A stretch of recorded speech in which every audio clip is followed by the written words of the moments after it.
Okie dokie. So, as I know that a lot of people on our Discord and a lot of people I know are more visual, and I also am 100% aware that the README that I made is exactly like all of the README files I do for my scripts at work.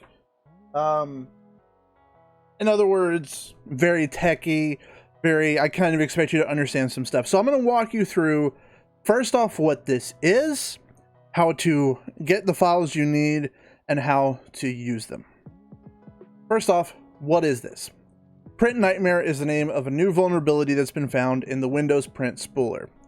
To keep everything as simple as we can in this video, essentially it allows an attacker using the Print Spooler, which is essentially the thing that when you say, I want to print something, that document gets sent to the Print Spooler. The Print Spooler gets it all ready, and then sends it through whatever drivers your specific model of printer needs, and sends that print job along. The Print Spooler is essentially the middleman between whatever program it is you're using and the printer. Okay, and it's built into Windows. It's a service that is running at all times in Windows. In my day job, where I am a tier 2, kind of tier 3 tech support for the entire Windows print server solution in a very large company, this is something I deal with on a consistent basis and something I know about. And the fix is something that is also kind of very near and dear to me, as well as I do a lot of PowerShell scripting for my job. Now, I'm not a professional coder.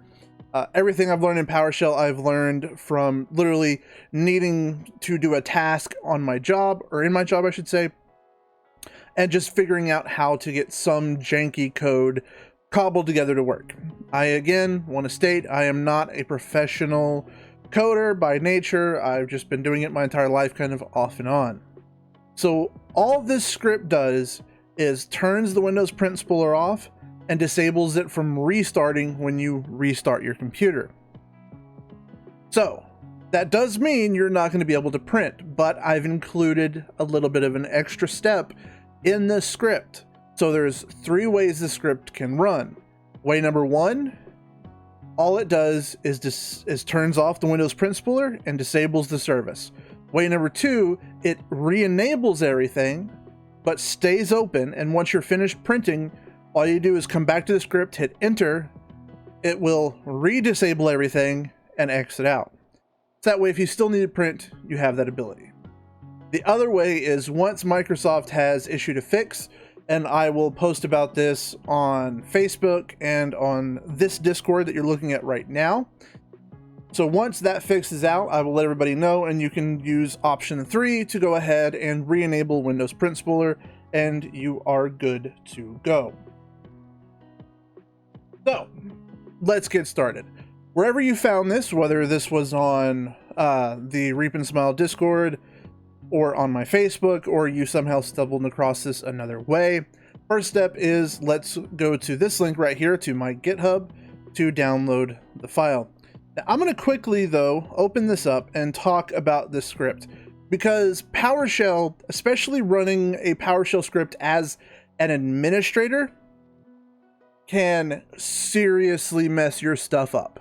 Okay, this is one of those situations where if you run a script you don't know about, and especially if you allow it elevated privileges, it can do a lot.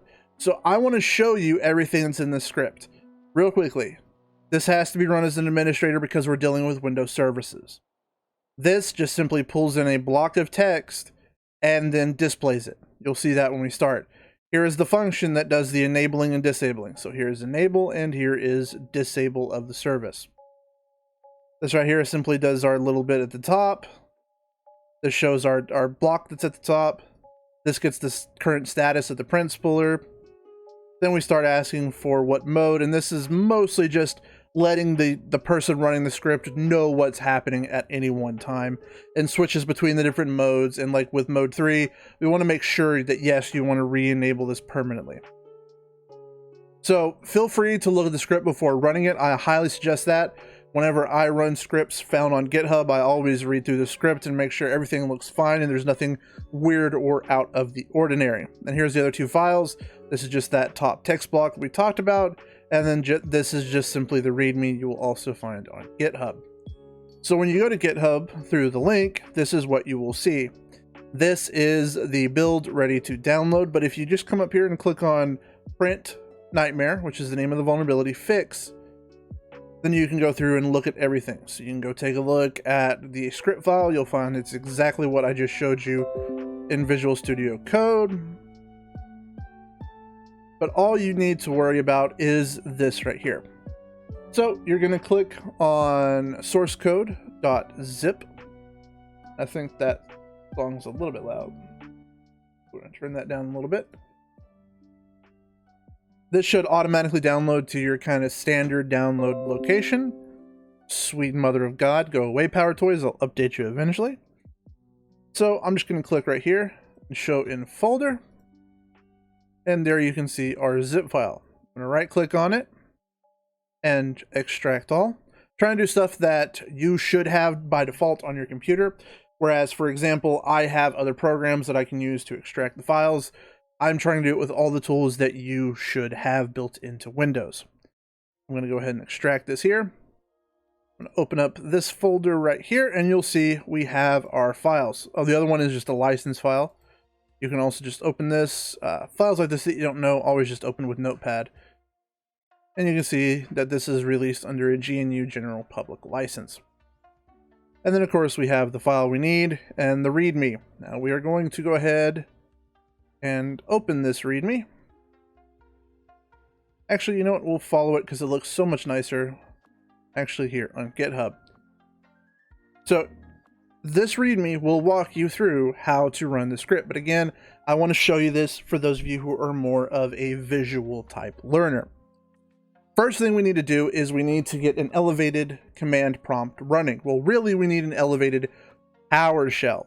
Now, any kind of power users or people who have done a little bit more than the normal might know about things like hitting Windows R and then typing command to open up a command prompt. Why it's set to being transparent as all hell, I don't know. But this will also work for PowerShell. So we can do that same thing and just literally type the word PowerShell. And this will open up a PowerShell terminal. As with using command line stuff, I do highly suggest not messing with this. If you don't know what you're doing, just follow the instructions as they are in the README or follow along with this video.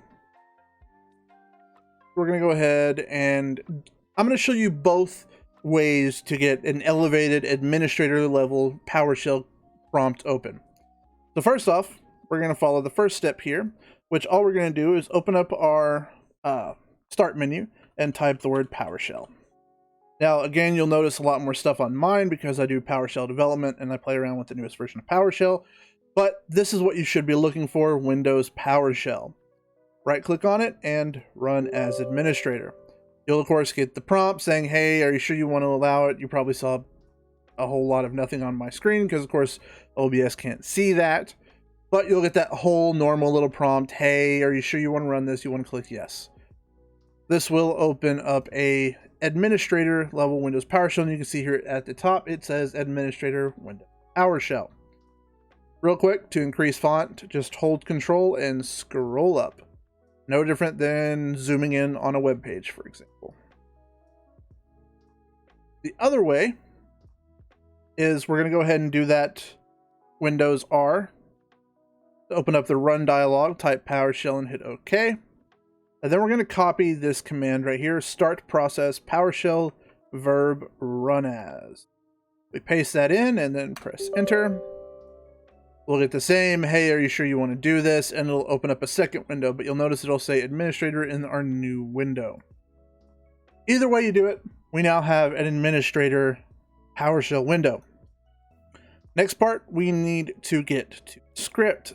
To do that, we first need to open the folder where the script file is, PrintNightmare-Fix.ps1. That's the file we're after. Then we're going to click up here in the address bar. That'll show us the actual path to this folder. And you can just right click and hit copy or hit Control-C on your keyboard. Then go back to our administrator PowerShell window and type cd space quote, and then hit Control-V, and then other double quote, and press enter. That'll move our PowerShell instance into that folder. So now we're going to be running out of that folder. If you just want to confirm that you are in the correct folder, the command for that is ls. This will list all the files in that folder. And you can see we have our license, our script file, our README, and the text block. All right, so before we begin, we're going to apply a little fix. So, not going to go too deep into the technical weeds of this, but just know, because we downloaded the script from the internet, and kind of the default way that Windows works, the script most likely will not run, even doing it as an administrator. So we're actually going to grab this command right here. And the easiest way to do stuff like this, if you have to add stuff to a command, and I'll do it in something you'll have, which is just going to be a regular notepad. So in Notepad, copy that command we need down, go back to the folder, we're going to grab this once more, then we're going to replace where it says LOC with that, and then we'll copy the whole thing. All this is going to do is essentially unblock the files in this folder. This will allow them to be run through PowerShell. So I'm going to go ahead and hit Control V and then just hit enter, and boom. And you can type the word clear to clear the screen. Save that. Now we are ready to run the script. Yes, I know there are several steps. Sadly, there's really not an easier way to go about this. Again, PowerShell isn't really something that the normal user ever interacts with. It's more for system and server administrators, people in positions like mine who run Windows servers and have to do a lot of tasks on Windows servers. That's why I know how to code in it, at least to some extent. Really, I know how to Google and kind of piece together enough code to make things work. So, once we have our administrator PowerShell window open, once we have downloaded and gotten to the location of our file, and once we have fixed the issue with trying to run a downloaded script, we are now ready to actually run the script. So this is the command to run a script in PowerShell. // and the name of the script. You can either copy and paste this or just start typing it. So // and then actually if you start typing and you're in that folder, all you gotta do is hit tab and it will auto complete. Or again, you can also just copy and paste it with Control V. Once we're ready, we're going to hit enter. And here is the script running. PrintNightmare Vulnerability Fix version 1.0. Which mode would you like to run? These are the three modes that I talked about. Now, mode 1 applies the fix. Mode 2 is what you'll use if you need to print something. These days, people don't tend to do a lot of printing, so again, there's no real easy way around this. I will show you what all this does through doing some clicks and other things like that. But essentially, the temp enable allows you to print. So, and hopefully Microsoft releases a fix relatively soon. But if they still haven't yet and you need to print, you can just go through all the steps. As long as you keep this file, you won't have to do that whole unblock file thing. You'll just have to open up an administrator terminal, navigate to the folder, run the script. And then mode 3 is once the vulnerability is fixed, that will restore your system back to normal. So to begin with, we're going to go ahead and do mode 1 and just press enter. So all you got to do is type either 1, 2, or 3. The script will start by checking if this Print Spooler is running. Print Spooler not active, and I should be safe now. So all I gotta do is press enter, and we're done. Now I'm gonna run the script again, and we're gonna do temp enable. I'm gonna press 2, enter. So Print Spooler has been turned back on. We get a warning message saying, hey, we're essentially vulnerable again, but we're able to print. At this point, I could go into Microsoft Word, or I could go to the web page here, and I could click print, and my Print Spooler would be working, and I'll be able to send this document off. Once we're finished, all we gotta do is come back to this window and hit enter.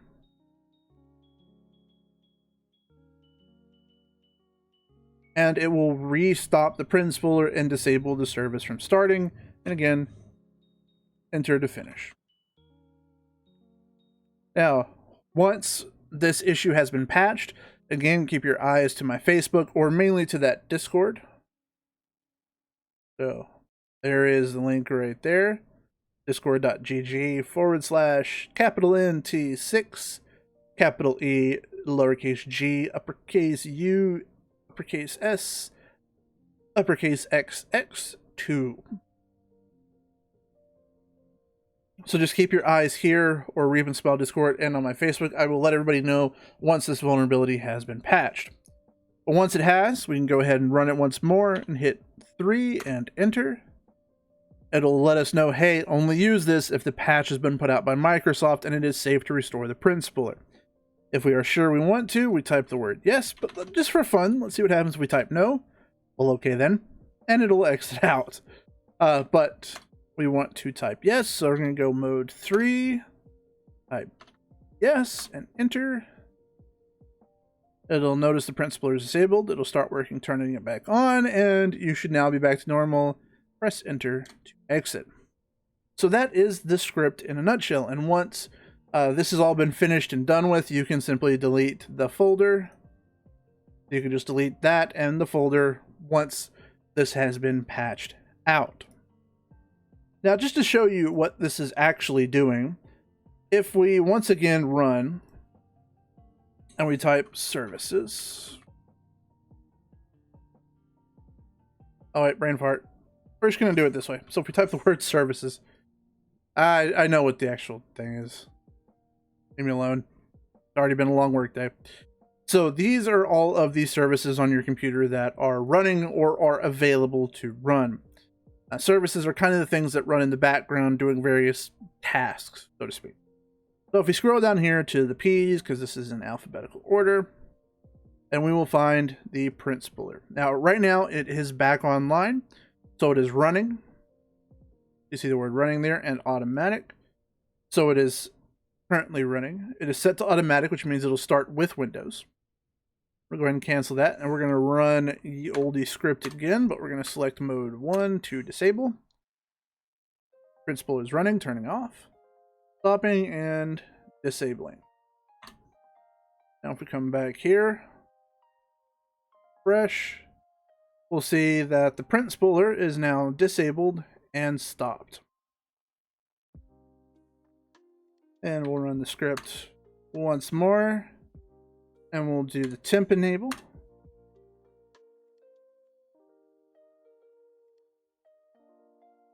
And if we refresh, you see the Print Spooler is back up and running. When we're done, we hit enter. And we are good to go. And you'll see the Print Spooler will now be turned back off again.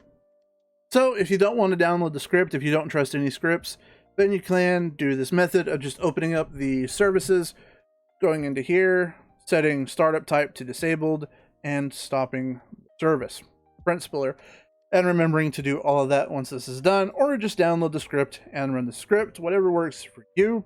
But I hope this is helpful for those of you who are a little bit more visual than just reading those guides, and hope you have a good rest of your day, and hope nobody gets attacked through this vulnerability. Have a good one.